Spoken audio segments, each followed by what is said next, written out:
Greetings, YouTube. Americans love sausage. And there's a lot to love about sausage. It's a really marvelous food. I had some on Christmas Eve. I don't eat it all the time. There are things in it that I don't need, like the fat, but it is mighty tasty. Do you know what's in sausage? No, neither do I. And I've been to a factory that made hot dogs when there used to be one in my city. I still don't know what's in them. But guess what? I eat it probably once or twice a month. You don't worry about that. You don't worry about what's in most of your foods. Why? Because you trust that the foods are safe. Well, from the title of this video, you can probably figure out where I'm going with this. You can trust that our vaccines are safe. Now, one of the things that people are all in an uproar about the current COVID-19 vaccine is the rapidity with which it was developed. But the thing is, a bulk of that vaccine was already available in January of 2020. Why? Because it's a COVID vaccine. It's a COVID virus. And that's a class of viruses. It's called COVID-19 for a reason. It's not the only one that's ever been existed. And SARS, any of you remember that one, is also a COVID virus. And we had a vaccine for SARS. And so we were able to bootstrap a lot of that information and that virus structure into the new vaccines. There you go. That's why it happened so fast. Also, because one of the things that is so difficult in developing a vaccine is funding. But when suddenly you had governments all over the world pouring millions and millions of dollars at researchers, just throwing handfuls of cash at them because they want this done to save their economies. They're not really all that concerned about their citizenry. At least a lot of the big G8s aren't. I can't speak for all of the nations of the world. Maybe the Europeans care more about it, but I can tell you in the United States, the government and the business owners in America are not concerned about you being whether you live or die. They're concerned about whether their businesses live or die.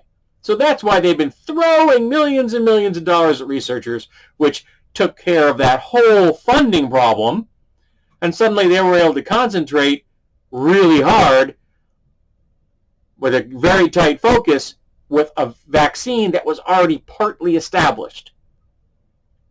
So when you're already up and running, and then suddenly people just throw fuel at you, you can get a lot accomplished in a very short period of time. Now, I also know that there are people out there that don't know the difference between RNA and DNA. Well, if you don't have an opinion about the COVID-19 vaccine, you don't get one. If you don't know the difference between RNA and DNA, you don't get an opinion on it. You have not been well informed enough to have an opinion on it. If you think taking an RNA vaccine is going to affect your DNA, you don't know enough about this. Now, do I know all the details? No. But I do know that RNA and DNA are two very different things.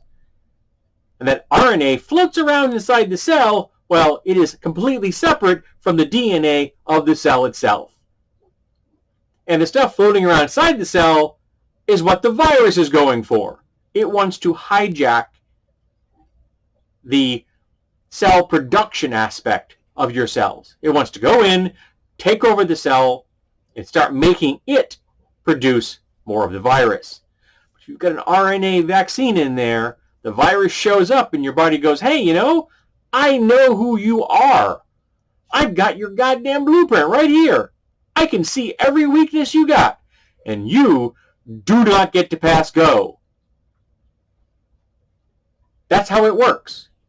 Now, protein vaccines use an actual snippet of the virus itself. In fact, I heard today in the news that there's a company actually working on a synthetic version of COVID-19. So they've synthetically created the DNA from the virus, and they're going to use that to create a vaccine, and that works like a sterile version of vaccines that have a virus in them. So you're getting a version of the virus that can't hurt you, but it's still a version of the virus, so your body learns how to respond to it.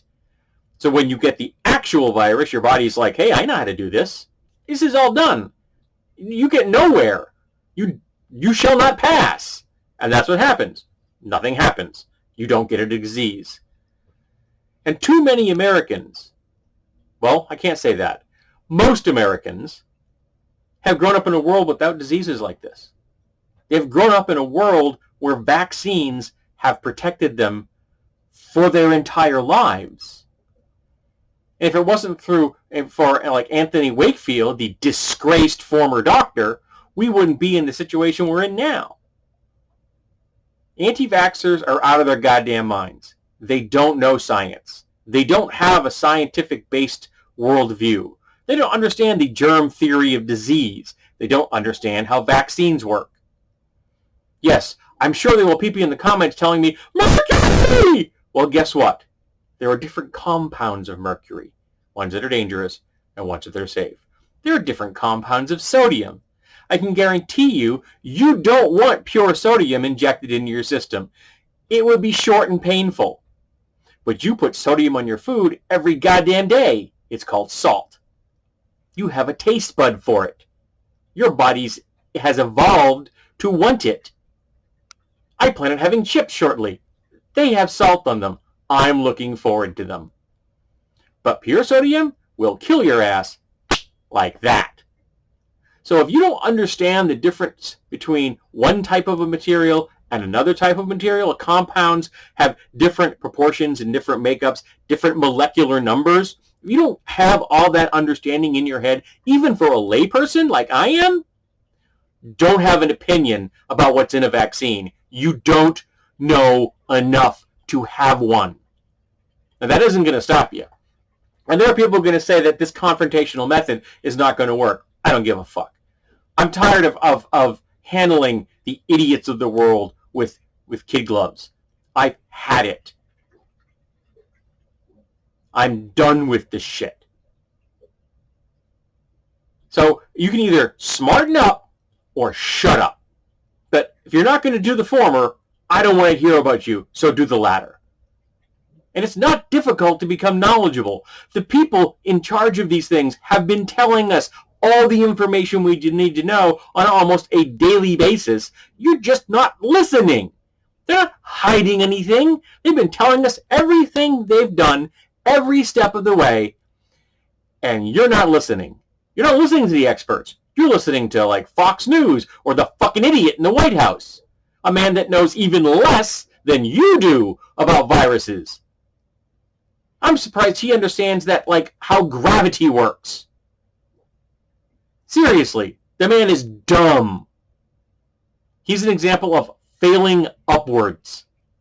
Probably the best example that the world will ever know. We will be using his name as an example of failing upwards for centuries. People will not realize someday that he was a person. His name will just become a ubiquitous term for stupidity and failing upwards. So don't listen to him about vaccines and diseases.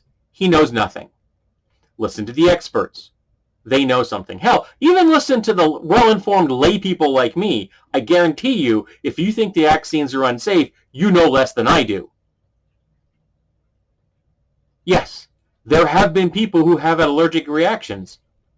We know how to handle allergic reactions. And you're going to say, but there were 6 people that died during the trials. Those people died of things that had nothing to do with the vaccine trial. 4 of the people that died in the trials got placebos. They just died because they died of something else, as did the 2 people who actually got the vaccine. They died of other things that had nothing to do with the vaccine. That'll happen when you have a pool of 40,000 people. Frankly, the fact that only 6 people died out of 40,000 was pretty amazing to me. That's a pretty low number. That's a lot of people. So, if you don't understand what's going on, maybe you shouldn't have an opinion about what's going on. Listen to the experts. Wear your mask. Wash your hands. Stay away from people. And get the goddamn vaccine.